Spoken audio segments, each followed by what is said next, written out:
So it's really my great pleasure to bring out a great action sports filmmaker, Mr. Dana Brown, and the most dangerous man on two wheels, Robbie Maddison.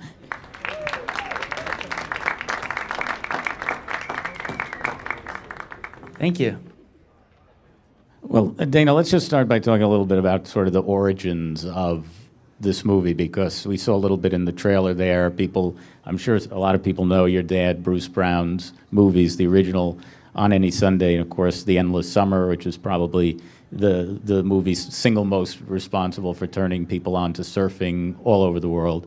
And you sort of over the last years kind of revisited a lot of your dad's work in different ways, with Endless Summer revisited, On Any Sunday revisited, your own Step in a Liquid, which is a kind of high-tech Endless Summer for the 21st century. And so how did you come to want to revisit On Any Sunday in this way, to sort of see where bikes and motorbikes and everything else on two wheels is at this moment? Well, On Any Sunday to me is like the high water mark in action sports documentaries. It was nominated for an Oscar, which imagine this kind of film, that happening. Hey, it could happen. Don't say anything. No, I'm just saying. So I got contacted by Red Bull Media House, and they wanted to do kind of a mainstream thing that got in the theaters, and were wondering what I had in mind. And we talked about different subject matter, and they brought up motorcycling. And then they said, what if you did a sequel to On Any Sunday? And I said, well, why don't we call it something else? Because in motorcycling, it's kind of like, you have the New Testament and you go, I found another chapter. Like, there's people not going to be happy about that. But they kind of convinced me to do it, and I talked to Dad, and he said, yeah, I think it's time. And the more I thought about kind of my career, I thought, like you said, I don't do movies on purpose to exploit or capitalize on his thing. We have similar sensibilities, et cetera. And I thought, God, he's going to be 77. My mom passed away a few years ago. Nobody lasts forever. And I thought, wow, it's a good opportunity to maybe continue a legacy and give a salute to the reason I even wanted to make films, which was seeing the original On Any Sunday when I was a kid.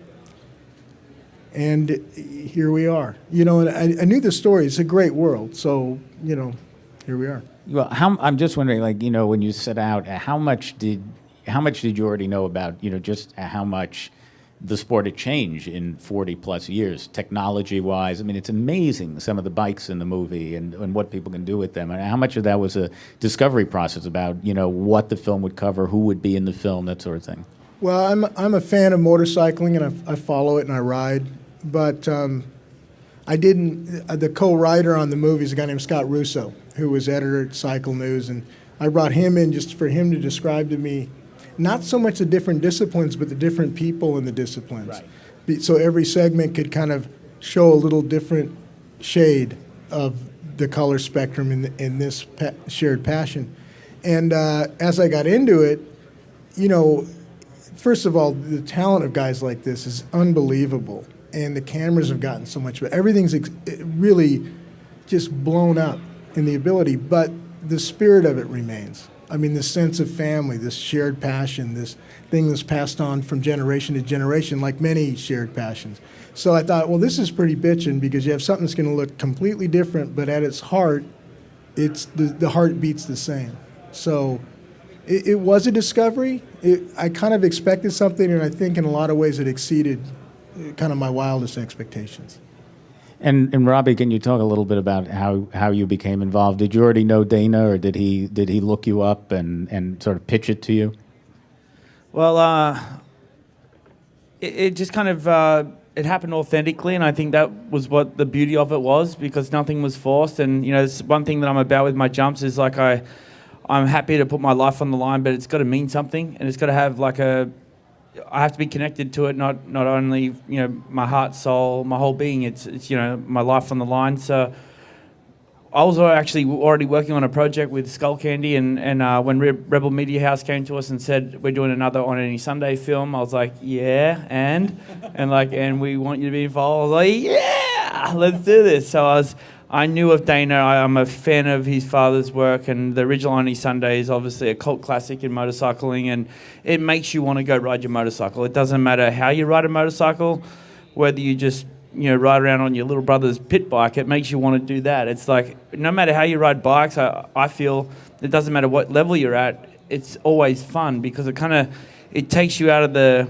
the endless chatter of your mind, and you're able to just kind of focus on something for a minute, and you get a break from hearing the voices, and you're able to kind of like really just experience life in the moment. And when I got the call up to say, hey, we'd love to have you involved in the film, it was just a pure delight. And as we move forwards, I was able to make a small project into a bigger project, and to get the publicity and the coverage that we're getting with this film is amazing. And to meet, a nice little guy like this, he's become a great friend of mine, and his family's amazing. And I'm a big fan of their work and just their lifestyle, their ethic, their relaxed approach. It really kind of transcends through the film. And so it's been a blessing, to be able to. It meant even more to me to go and do this jump once on any Sunday was a part of the stunt as well. It meant so much more to me. It made it a lot more. At first, I really thought that this jump, it felt like I was missing an element, and this definitely filled that hole and made it so much more. Well, we have a clip of you from the movie, so let's take a look at that, and then we'll talk a little bit more. I actually thought it could be interesting maybe for both of you, actually. I mean, you, Robbie, talk about it a little bit in the movie, but for people who haven't seen it, just sort of what your entry point was into motorcycle culture, motorcycle riding, and motorcycle racing. I think we sort of all start out on a bike with training wheels, and we lose the training wheels, and for some of us, that's about where it stops, and others, it becomes something much bigger. Yeah, for me, I've always felt some sort of energy about me to prove myself. And I had a bigger sister that used to beat me up when I was a kid, so I think that might have had something to do with it. But, I was born to young parents, had me when I was really young, and I was kind of just left to my own devices. I used to walk the bushlands when I was 4 or 5 years old, and just go hunting by myself and catch lizards. And I mean, I was left to my own devices, and not that it was a great thing, really kind of. It definitely set me in a direction that gained momentum pretty quickly. And I remember when I was a really little kid, I went to get my first motorbike, and I was just a little guy, and the guy at the bike shop said to my dad, I don't know if he's, big enough and tough enough to ride a motorcycle. And he turned around and I was eating a lemon, and he's like, okay, he's eating a raw lemon. Yeah, he probably could do this. And so it's just been one thing after another. I've had a lot of injuries, but there's just been that inside of me. There's been that little kid with a dream who wants to jump mountains and do crazy things on a bike. And I let it go to rest when I was 16. I had a viral meningitis, a viral encephalitis, was on a deathbed. And when I came out of that, something inside of me just said, you've got one opportunity to follow your dream. And I went and watched a motorcycle event in a local in Sydney.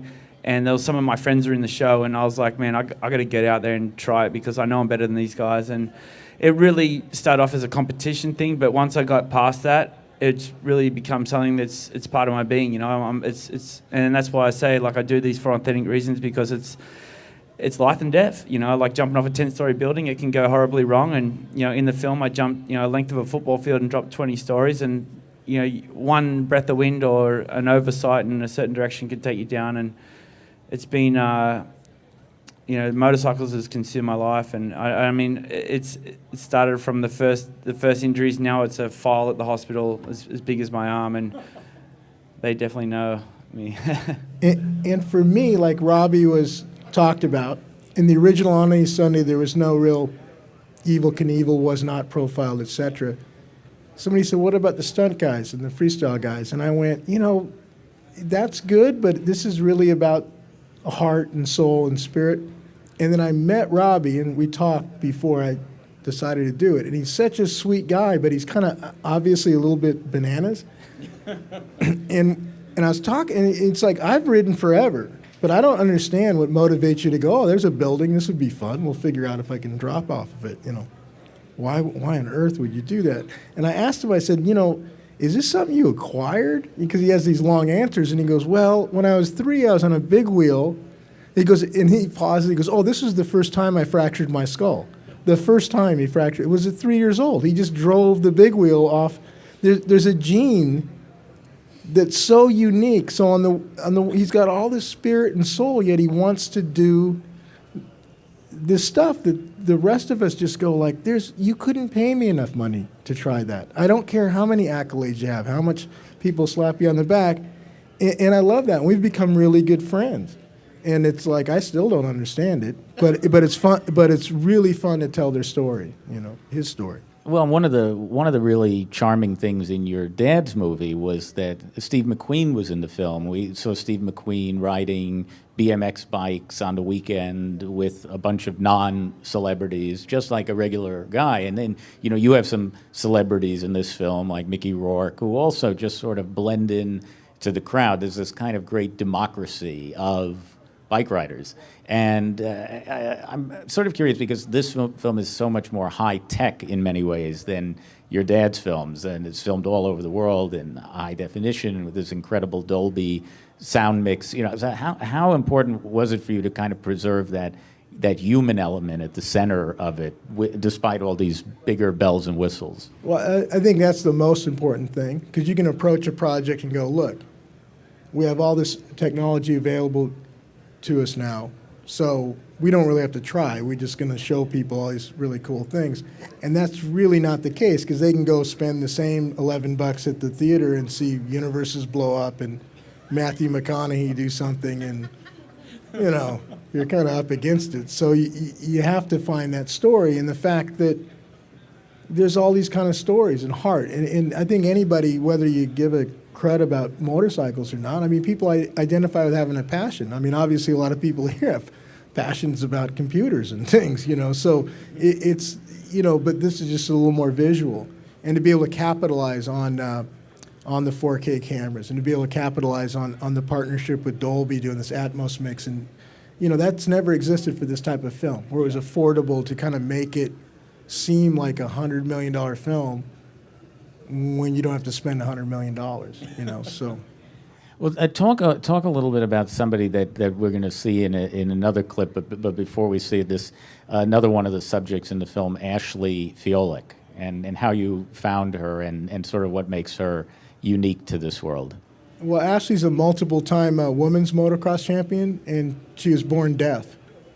And I knew she was very cute young gal, incredible racer, and I was talking to people about her and her relationship with both her parents. Yeah. But her pop travels with her and stuff. And, I just kind of called him up and said, would you like to guys go on a trail ride? I'd love to do a father and daughter thing, thinking, well, that's a little bit of a switch. And just make it real visual. And they were, so incredibly nice. And I just thought Ashley represented something you wouldn't expect. She probably stands how tall is Ashley? About 5'2"? Yeah. Yeah, weighs about 105, soaking wet, deaf her whole life, and can kick anybody's ass on a motorcycle, and just is smiling all the time. And I thought, that's what movies are. You don't, an essay, what you do, Scott. Sometimes you have to tell somebody, here's what I think, here's what you should think.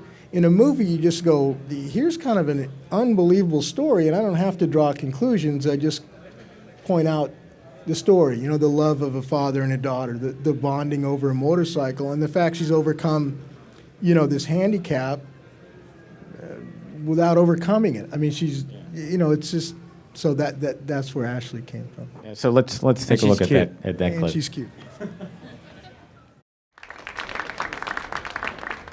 There's another quite remarkable friendship in this movie, which is between Travis Pastrana and Doug Henry. Talk a little bit about that. Well, Travis Pastrana's, a legend. He's raced NASCAR, and he's a rally car champion, and he's got his Nitro Circus show on MTV and all this stuff. And I met Travis a few years ago, and he's genuinely one of the nicest guys in the world. And Doug Henry's his boyhood idol, and Doug paralyzed himself racing from the waist down. And we were trying to find a place for Travis in the movie, because I think he just represents, kind of all that's positive, because he's really a genuinely great guy, great family guy. And they're both East Coast guys. Actually, I'm on the East Coast, so now that they're both from your guys' neck of the wood. And, I said, what if you guys get together, which they do. And so, yeah, Doug came down and they went riding because Doug's built a motorcycle that he can completely control his hands. And again, I think it kind of shows two things. It shows this, even though which motorcycling can be really dangerous, but that passion overrides whatever happens, and this friendship that these two people have. Well, and also it's kind of wonderful because there is so much like high technology in this movie, but in a way, Doug's contraption is kind of like a mad scientist's homemade invention, of how he could keep riding in his condition. It's a wonderful. So we'll also take a little look at that and then talk a little bit more. Did you go in the foam pit? No. So here's a good one. I'm at Red Bull Media House talking, and we're about to go to Travis's house in Maryland. And all these Red Bull executives, no offense, because some of my favorite people are from Red Bull, are going, don't let Travis get you in the foam pit because this guy broke his ankle, this guy got cut, all this stuff. So Travis is going to try to talk you into going in the foam pit. Don't go in the foam pit. So we get there and we're shooting, and I jokingly say to Travis, I said, I'm not going in the foam pit. And he goes, I'd never ask you to go in the foam pit. And I went, well, all these other guys got injured and stuff. And he goes, yeah, those guys, I don't like those guys. So I guess they came and like, hey, hanging out with Travis. Travis goes, hey, dude, I got a good idea. Let's go in the foam pit, like to try to weed the people out, I guess, a little bit. But so I felt kind of in there because Travis didn't make me go in the foam pit. Now, this is a question, and maybe Robbie can comment on this too, but you narrate your own films. We heard that a little bit there. Your dad did that. He used to do live narration to films back in the day. And you have captured a certain folksy, self-effacing quality very much. I think I'm quite sophisticated. I guess the question is does that come naturally, or did you have to practice that, that sort of wry humor? When I was making Step into Liquid, we actually made the whole film, the rough cut, without any narration. Yeah. It was just told second person. And, we ran a couple tests, and it was difficult to go from one section to the other. We thought some of the audience was missing some of the points, and somebody goes, well, you have to narrate it. And that was the last thing I wanted to do, because I thought, geez, Dad set the bar so high, and then I did it for Step, and the first time in the sound booth, I did the first, like, my name's Dana Brown and I'm a surfer, and they play it back, and I sounded so much like my freaking dad, which you don't know how you sound. And I was like, oh, this is going to be great, No, it's just natural. I just do my movies kind of, it's not something I'd love to do it in another way, is what I'm trying to tell you. Although I did do Toyota ads. I was the voice. There's money in this if you got a voice. But I'm not a professional narrator. It's just kind of their personal stories, and it kind of makes sense. It also establishes a point of view for the story, that I'm not the omniscient narrator going, this is exactly how everything is. I'm not Morgan Freeman. I'm just this, well, I kind of am Morgan Freeman, every other Friday. But, I'm just this guy. I'm just telling you a Shaggy Dog story that maybe you sit down and watch. I'm not trying to be the expert of experts, So it kind of serves a purpose to give the movie a point of view as well. Robbie, we saw you hobble out here a little bit, so I assume there's not another jump in your immediate future, but what are you dreaming of these days? I hobbled out here because Dana attacked me this morning. And no, I had surgery on Friday, but I'm working on a couple of projects. I have one project's close to heart. I've been working on it for 2 years, but it involves motorcycle, it involves water. But I'm just trying to keep it under my hat for now. I haven't really... We've had some huge success. We haven't recorded anything with Guinness Book yet because we're just trying to really find out exactly what it can do. But I have some big dreams for it, and hopefully you guys will see it soon. And Dana, have you given thought as to, since you've kind of exhausted your dad's filmography now, what might be the next step for you? I'm just going to start making sequels of my own movie, 900 years later. I've thought about a couple things. I mean, on this kind of thing, we didn't really finish the mix till July, and then you got to go out and promote it. And but there's some things I'm considering. I'd like to do maybe some shorter format stuff before I do the next feature. Right. But it's kind of I'm going to survive this, and hopefully it goes good starting on Friday, and people want to hire me again. That's kind of where I'm at. Well, I'm going to turn it over in a second to the audience for some questions, but we have one more clip from the movie to look at, which is a sequence involving a custom motorcycle designer called Roland Sands. So we'll take some questions for now for these guys, if there are some. Awesome. My question is for Robbie. I imagine there must be some fear involved in what you do, or at some point there must have been fear involved. Just from that clip of you going up to that arch and coming back down, was there a moment of terrifying fear, or have you moved past that? Is it more an energy that excites you? I mean, kind of what goes through your head when you do these huge things that you do? Well, I'd like to joke about it, but it's it is what it is. I honestly, I am fearful. When I did the jump on the Arc de Triomphe, I started going through the motions of it probably about a year before, and I jumped the football field successfully prior to that, and Red Bull said to me, hey, that went off so great, it was such a huge success for us, what's next? And straight away, just normal thinking, I was like, let's put a row of tanks in there, or let's make a soccer field, it's a bit longer. And I was like, no, that's what Evel Knievel did. I want my stuff to be interesting and different. And I said, there's something that needs to come out, but I don't know the answer right now, so I'm not going to give one. And if the time passes and I don't give you an answer when you need it, well, then I just feel that everything happens for a reason. I just like to stay in the flow. So I kind of just said, well, I'll get back to you if I come up with it. And one day I was driving down the freeway and I was doing about 70 mile an hour, and I looked over it. There was a Holiday Inn off the 405 in California, and passing the Holiday Inn at 70 mile an hour, I was like, with the right ramp at this speed, I could just tell I would have jumped right over the building. And I was like, there's the idea. So I called the guys at Red Bull, and I'm like, I've got a great new idea. And honestly, that's how it went. But I had to commit to that jump. After we had some talks and we talked about how to practice it and all this and that, I committed to it. And when I started kind of envisioning being in Las Vegas and going off this ramp, I was going weak at the knees, my heart was pounding, I was cold sweats, and I started listening to everyone else's opinion, and no one had anything positive to say.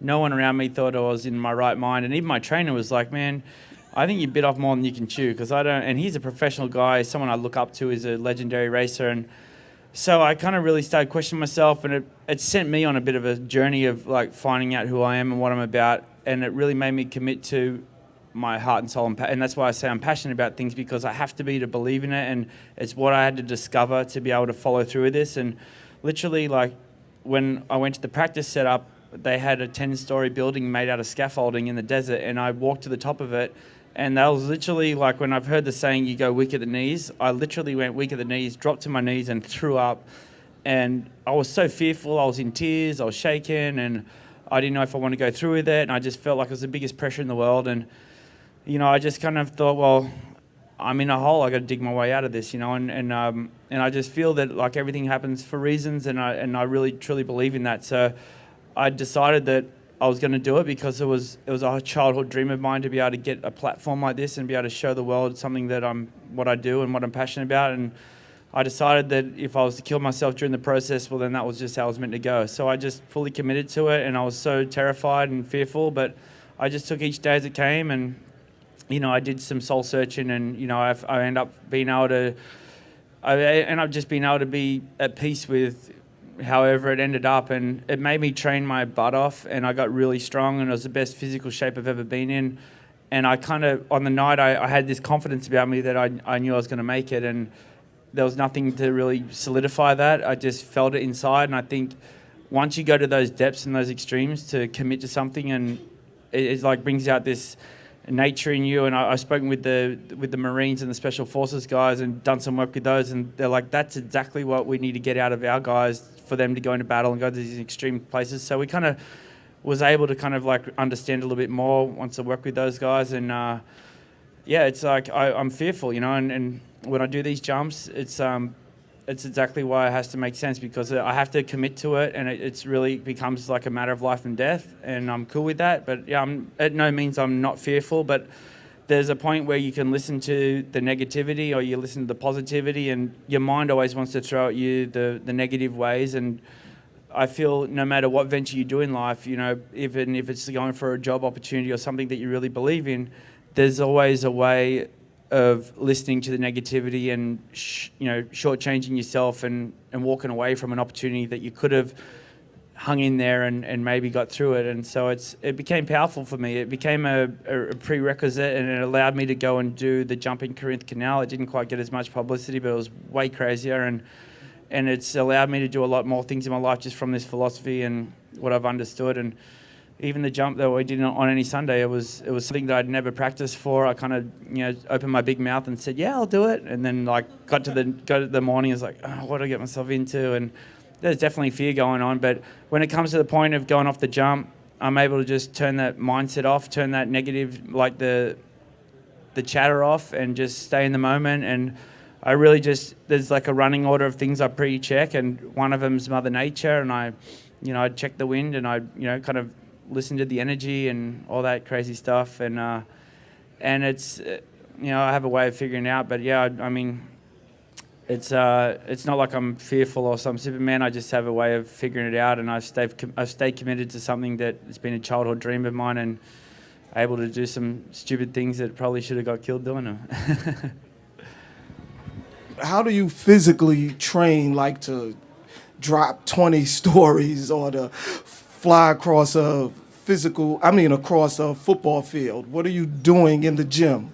Well, I'm not doing anything crazy. I'm only training for the best case scenario. Like worst case scenario, if something mechanically goes wrong or I make like a huge error, well then there's no amount of training that can save you from that one. You're done, and that's like the reality of it. So I just train to walk out of it in the best case scenario. And jumping a football field still has a lot of impact. And I've had back surgery. I've ruptured my lumbar spine and blown out a couple of discs. And so I've been through the battle scars and worked out like what I need to do to get through it. But to answer the question, like physically, I do a lot of core work.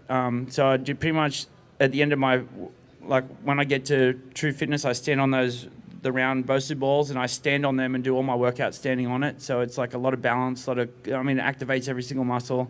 And I do a lot of fast twitching stuff. So bouncing on trampolines with my eyes closed, juggling tennis balls and throwing them against the walls. So you just kind of get that awareness, like a kind of enhancing that seventh sense, of like being able to see without seeing and being able to feel things and feel the energy, because there's energy around and you can feel it if you really harness into it. And I've been able to form a relationship with my soul, and it's got all the answers when you want to listen to it. And I have a really kind of crazy spiritual guy that I go and listen to, and there's rhyme and reasons to certain things, and it seems like a really distant at first, but the more you when it's your only lifeline, you're able to kind of figure it out. And it's been something I've grown a lot from, and it's something that I hope to come back to soon. And I mean, every time I go through a jump like this, I really have to kind of deep dive back into that pond. It's not something I do every day, but leading up to a big jump, it's my lifeline. I really need to focus on it. So it's and as much as it is physically, there's a spiritual dimension to it as well. And I'd spend a lot of time trying to meditate,